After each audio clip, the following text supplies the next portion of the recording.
नमस्कार दोस्तों। आज के हमारे इस वीडियो में हम आपके लिए कीड़ी नगरी की कहानी लेकर आए हैं। एक समय की बात है, किसी गांव में एक बूढ़ी माई रहती थी। उसके 2 बेटे और 2 बहुएं थी। बूढ़ी माई भगवान श्री विष्णु की परम भक्त थी। दान पुण्य आदि में वो सदा लगी रहती थी, परंतु वो कभी भी किसी मंदिर, तीर्थ व सत्संग के लिए नहीं जाती थी। एक बार गांव के मंदिर में भगवत गीता कथा का आयोजन हुआ। बूढ़ी माई के बेटे बोले, माँ, सारा दिन हरि का नाम जपती रहती हो, कभी मंदिर भी जाया करो। गांव के मंदिर में भागवत कथा हो रही है, सुन आया करो। बूढ़ी माई कहने लगी, आज जाऊंगी, कल जाऊंगी। ऐसे ही भागवत कथा की समाप्ति का दिन आ गया। बेटे बोले, माँ, आज तो कथा का आखिरी दिन है, सुन आओ। बूढ़ी माई बोली, हाँ बेटा, जाती हूँ। जाते जाते बूढ़ी माई ने इतनी देर कर दी कि अंतिम दिन की कथा भी समाप्त हो गई। बूढ़ी माई घर से निकली तब भगवान बूढ़े ब्राह्मण का वेश लेकर आए और पूछने लगे, बूढ़ी माई कहाँ जा रही हो? बूढ़ी माई बोली, भागवत कथा में जा रही हूँ। तब भगवान बोले, कथा तो समाप्त हो गई, अब वहाँ जाकर क्या करोगी? तब वह बोली, घर से निकली ही गई हूँ तो वहाँ जाकर आती हूँ। भगवान बोले, वहाँ से क्या लाओगी? बूढ़ी माई बोली, कुछ नहीं मिला तो पंडाल से कुछ ईंटें ही ले आऊंगी। भगवान बोले, वहाँ से तुम मिट्टी की ईंटें लाओगी तो मैं तुम्हें सोने की ईंट देता हूँ, इसे अपने घर ले जाओ। बूढ़ी माई ने ईंट ले ली और घर की ओर चल पड़ी।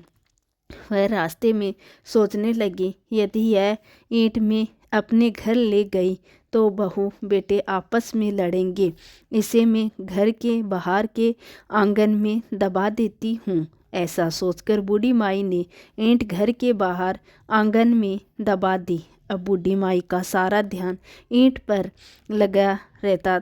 हर समय वो उसी स्थान पर बैठी रहती जहाँ वो ईंट दबी थी। बेटे पूछते, माँ, तुम यहाँ क्यों बैठी रहती हो? तो वह कहती, बेटा, ऐसे ही बैठे जाती हूँ, आते जातों को देखती रहती हूँ। कुछ समय बाद बूढ़ी माई की मृत्यु हो गई। यमराज के दूत बूढ़ी माई को यमलोक ले गए। धर्मराज ने बूढ़ी माई को कुत्ते की योनि में डाल दिया।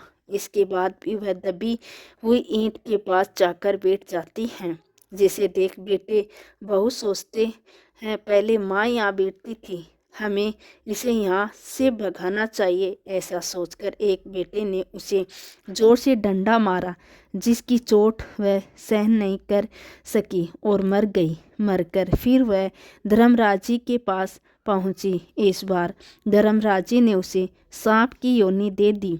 सांप बनकर भी वो उसी दबी हुई ईंट के पास जाकर बैठ गई। बूढ़ी माई के बेटे ने सांप को देखा तो सोचने लगा, ये तो किसी को ढस लेगा। एक बेटे ने डंडा उठाया और उस सांप को मार दिया।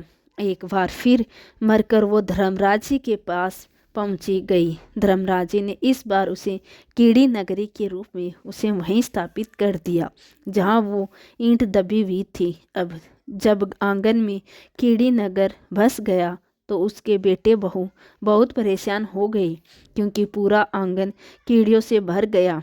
दुखी होकर भगवान से वो प्रार्थना करने लगे, हे प्रभु, ये क्या नज़ारा है। तब भगवान श्री हरि विष्णु बुढ़े साधु का भेष बनाकर आप और दवार से आवाज़ लगाने लगे। बूढ़ी माई का बड़ा बेटा बाहर आया और बोला, महाराज, हम तो खुद भूखे हैं, हमारे घर में कीड़ी नगर का वास हो गया है, हम ना तो भोजन बना पाते हैं और ना ही सो पाते हैं, हम बहुत दुखी हैं और कोई रास्ता दिखाई। ये तब साधु वेशधारी भगवान श्री हरि विष्णु बोले, मुझे कुंडाल लाकर दो। तब कुंडाल लेकर साधु रूपी भगवान ने उसी स्थान को खोदा जहाँ ईंट दबी थी। ईंट निकालकर साधु रूपधारी श्री हरि ने ईंट के 3 टुकड़े किए और दोनों बेटों को एक ईंट टुकड़ा दे दिया और बोले, अब तुम अपनी माँ के नाम से इस एक ईंट के टुकड़े को बेचकर जो धन मिले उसे अपनी माँ के निमित्त दान पुण्य करें। कीड़ी नगरी पर आटा और शक्कर डालें। तब दोनों बेटों ने दान पुण्य किया। देखते ही देखते कीड़ी नगर वहाँ से हट गया और बूढ़ी माई को मुक्ति मिल गई। तो दोस्तों, कैसी लगी आपको आज की हमारी यह कहानी हमें कमेंट बॉक्स में लिखकर ज़रूर भेजिएगा और साथ ही साथ हमारे चैनल को सब्सक्राइब करना ना भूलें। बोलो जय श्री हरि विष्णु की।